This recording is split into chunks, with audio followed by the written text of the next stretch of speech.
Hello everyone, welcome to the 24th episode of the series. In this video, we'll talk about spanning sets. So far, we have learned about subspaces and different constructions of subspaces. For example, solution sets to homogeneous systems of linear equations, and then kernels, eigenspaces, and images to a matrix. And we also know at this point how to check if a given vector V is in the solution set or the kernel or the lambda eigenspace or the image of a given matrix.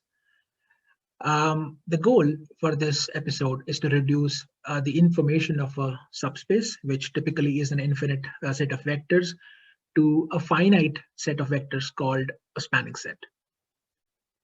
Okay, so we're going to start with a motivating exercise for kernels and eigenspaces. So we're given this 2x4 matrix, and we want to find every element of the kernel of A. So we want to find all vectors in R4 such that A times V is the zero vector. And that is equivalent to finding all the solutions to this system of linear equations. Now, you guys can do the math here. Like we've done this several times. We convert the system into an augmented matrix, and then we use row reductions to turn it into row echelon form. And that's what I do here. We put this matrix into row echelon form, and then we get that there are no leading ones in the second column and the fourth column. So these are the columns corresponding to the variables y and w. So we are going to define two parameters, and we're going to use them to define y and w. So we let y equal to t and w equal to s. And as a result, we get z equal to minus 4s and x equal to t minus 10s. Therefore, the set of vectors given by t minus 10s, t minus 4s, s, where s and t are in the set of real numbers, describes all vectors of the kernel of A. And we've done problems like this before. But here's an important observation that any such vector in the kernel can be written as a linear combination of two vectors, 1, 1, 0, 0, and minus 10, 0, minus 4, 1. So we can write t minus 10s, t minus 4s, s as the sum of t times 1, 1, 0, 0, and s times minus 10, 0, minus 4, 1. Now, there's a similar phenomena that happens for images, and we're going to see that in the following exercise. So we're given this 3x3 matrix B, and we have to show that every element of the image of B is a linear combination of the column vectors of B. So for any vector in R3, observe that its image, which is just the product of the matrix with any arbitrary three-dimensional vector xyz, is just this vector x plus 2y plus 3z, 4x plus 5y plus 6z, 7x plus 8y plus 9z. And we can rewrite this as a linear combination of 147, 258, and 369 with coefficients x, y, and z. And these vectors 147, 258, and 369 are exactly the column vectors of the matrix B, and that is what we wanted to show. So this brings me to the definition of the span of a set of vectors. So if we have a set of vectors, their span is just the set of all possible linear combinations.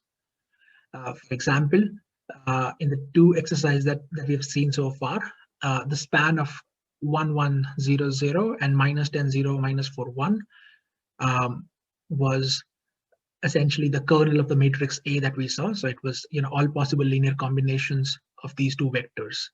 And similarly, in the previous exercise, the span of these three vectors was R times 147 plus S times 258 plus T times 369, where I've just used parameters RST instead of the XYZ in the exercise. Okay, so now I have a series of factoids. The first one being that the image of any matrix A equals the span of the set of the column vectors of that matrix. So that's exactly what we saw in exercise 2, that the image of the matrix with entries 1, 2, 3, 4, 5, 6, 7, 8, 9 ended up being the span of the vectors 1, 4, 7, 2, 5, 8, and 3, 6, 9. Okay, so moving on to the next fact.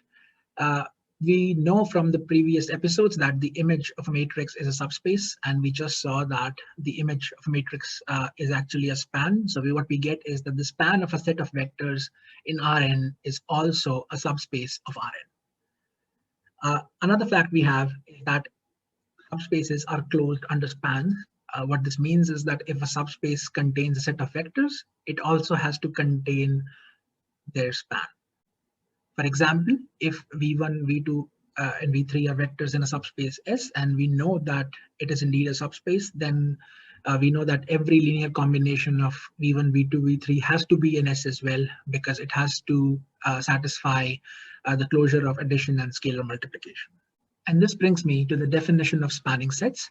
So a spanning set of a space V is a set of vectors whose span is V. So we say that S spans V, or S is a spanning set for V, or V is the span of S. They all mean the same thing, and I'm going to use them interchangeably. Okay, so let's look at an exercise. So let W be the subspace of R3, such that W consists of all vectors whose second entry is the average of the first and the third entry. Now we have to show that the set of these three vectors, 1, 4, 7, 2, 5, 8, 3, 6, 9, is a spanning set for W. So W, as we just said, consists of vectors whose second entry is the average of the first and the third one. So every vector in W is going to look something like this. You're going to freely define the first and the third entry, and that's going to dictate what the middle entry is, right? It's the average of the two. So you take the sum of the first and the third entry and divide it by 2. So W is the collection of all such vectors. We have to show that any vector in W can be written as a linear combination of the three given vectors. That's what span is. So we want to write any a plus b over 2b as a linear combination of the three vectors given in the problem. Now this vector equation can be rewritten in this manner, and we have just taken the sum of vectors on the left hand side, and then we can just take its corresponding augmented matrix, because the previous equation we saw represented a linear system. So we can take its augmented matrix and we can just put into row echelon form using Gaussian elimination. Again, feel free to do this computation, and you will see that when you do this computation, you're going to get something along this line. Now, there are two leading ones. The third row does not have a leading one, but that doesn't mean that we don't have solutions. In fact, we have infinitely many solutions, but more importantly, it has at least one solution, which is what we cared about, because that tells us that the system is consistent, and that happens irrespective of choices of A and B. So every vector of W can be written as a linear combination of the three vectors, because if this system has at least one solution, that means there is at least one triple of values for C1, C2, C3 for which that we can have a linear combination. And if we have that for every vector A plus B over 2B, we get that W is spanned by these three vectors. Okay, so I just want to say that there are different ways of saying the same thing. So these 5 statements are equivalent. We can say that V1 through Vn spans V. V1 through Vn is a spanning set for V. V is the span of these n vectors, or V is the image of the matrix whose column vectors are V1 through Vn in some combination.